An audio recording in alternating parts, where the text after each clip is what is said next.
गुरु ब्रह्मा गुरु विष्णु गुरुर्देवो महेश्वर गुरु साक्षात् परम ब्रह्म तस्मै श्री गुरुवे नमः।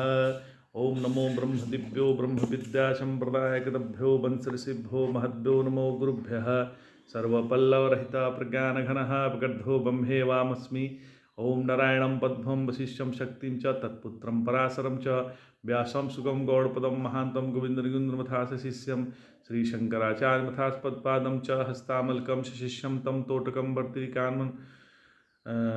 वर्तिकामन्ना सद्गुरुसन्ततो मानतोऽस्मि। श्रुतिस्मृतिपुराणानाम् आलयं करुणालयं नमामि भगवत्पादं शङ्करं लोकशङ्करं। शङ्करं शङ्कराचार्यं केशवं बादरायणं सूत्रभाष्यकृतो वन्दे भगवन्तो पुनः पुनः।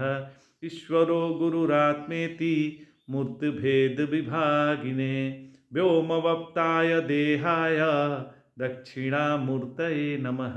ओम श्री गुरुभ्यो नमः। ओम श्री परमात्मने नमः। हम लोग गीता के 9वें अध्याय का अध्ययन कर रहे हैं। आज जो है लास्ट एपिसोड है।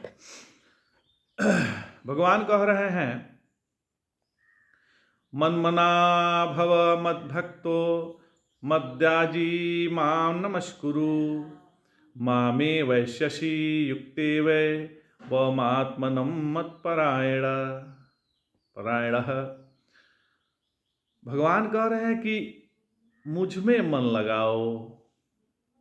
भगवान ने कहा कि मुझ में मन लगाओ, मेरे भक्त हो, मेरा ही भजन करो और मुझे नमस्कार करो।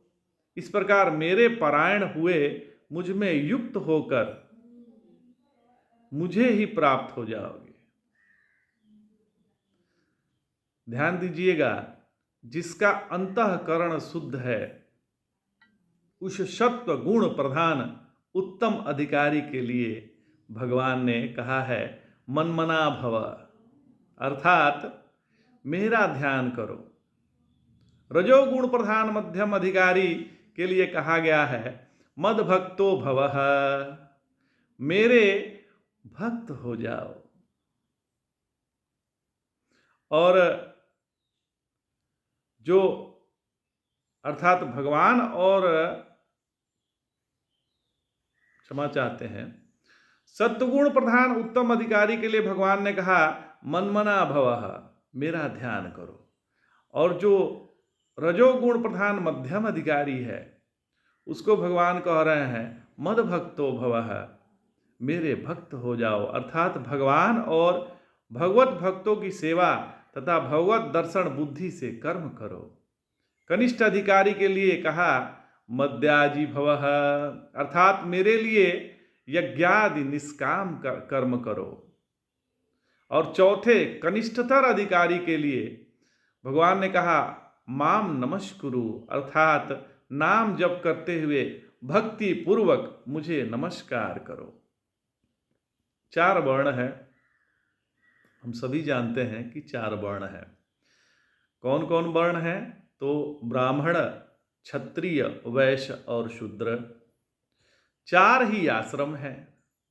संन्यास, पहले तो ब्रह्मचर्य है, फिर गृहस्थ है, फिर वानप्रस्थ है, फिर संन्यास है। लेकिन हम लोग उल्टा पढ़ रहे हैं, पहले संन्यास को ले लेते हैं क्योंकि उत्तम अधिकारी तो सन्यासी ही है, फिर वानप्रस्थ है, फिर गृहस्थ है, फिर ब्रह्मचर्य है।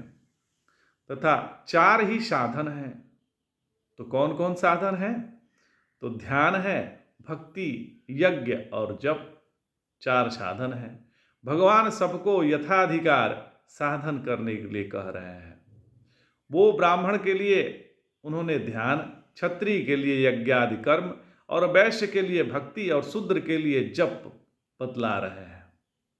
अथवा सन्यासी के लिए ध्यान, वानप्रस्थ के लिए भक्ति, गृहस्थ के लिए यज्ञादि कर्म और ब्रह्मचर्य के लिए जप समझना चाहिए। इसी प्रकार सतयुग में ध्यान, त्रेता युग में भक्ति, द्वापर में यज्ञादि कर्म और कली काल में जप एवं कीर्तन की प्रधानता है।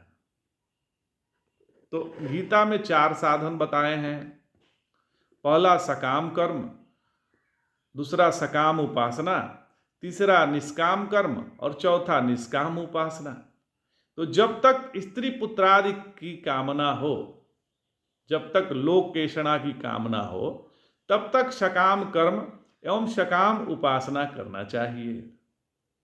जब शांति की इच्छा हो, तब निष्काम कर्म और निष्काम उपासना करना चाहिए।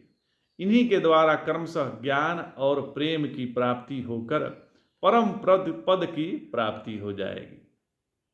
नारायण, यह जो श्लोक है वह गीता के ठीक बीच में है। इस श्लोक को, यह 34वां श्लोक है 9वें अध्याय का, यह गीता के ठीक ठीक बीच में है महाराज। गिनती करने पर स्पष्ट हो जाएगी कि यह गीता का मध्यवर्ती श्लोक है। इसमें भगवान कह रहे हैं, मनमना भवः, मेरा ज्ञान प्राप्त करो। मदभक्त, यह उपासना है, और मनमना तत्व ज्ञान है। मतलब यह है कि भगवान का ही ज्ञान हो, भगवान की ही भक्ति हो, भगवान के लिए ही धर्म हो और भगवान के प्रति ही शरणागत हो। इस तरह चारों को मिलाने पर क्या होगा? तो वह मत परायण हो जाएगा। लोग कहते हैं कि भक्ति मार्ग से चलो, लेकिन महाराज वह भी भावात्मिका है। आवे तो आवे और न आवे तो वह चंडाल के घर में चली जाए। कौन? भक्ति। भक्ति भी तो भगवती है। इतना आसान नहीं है भक्ति आ जाए और मुड़ न जाए तो बड़े बड़े ब्राह्मणों को तिरस्कार करते। ऐसी भक्ति है, वह अपनी मौज से आती है महाराज। सांडिल्य दर्शन में कहा गया है, कृति साध्यता भावात, अर्थात भक्ति कृति साध्य नहीं है। नारद भक्ति दर्शन में स्वयं प्रकाश रूपत्वात् इति सनत कुमार, ऐसा आया है। वह जो स्वयं प्रकाश है, किसी के सामने चमक जाए तो चमक जाए और किसी को बिल्कुल अपने पांव के रुंझुन भी सुनाई न देने दे। इसलिए भक्ति महारानी ऐसी हैं कि कृपा करके ही किसी के हृदय में आती है।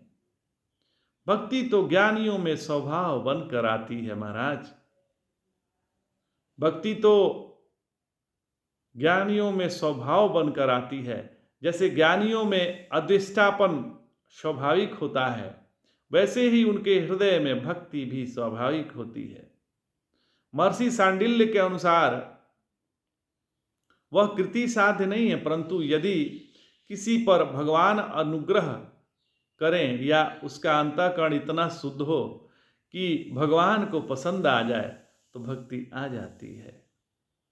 आत्मानम युक्त्वा माम एवं यस्यसि, इस पर यह प्रश्न उठता है कि आप अपने आप को तो जोड़ोगे और प्राप्त होगे भगवान को, तो जुड़ेंगे अपने से और मिलेंगे भगवान से। इसका अर्थ यह है कि दोनों दो नहीं है, बिल्कुल एक ही है। जिससे जुड़ेंगे उससे मिलेंगे और जिससे मिलेंगे उससे जुड़ेंगे। यहाँ भगवान भी प्रत्यक चैतन्य भिन्न ब्रह्म ही है।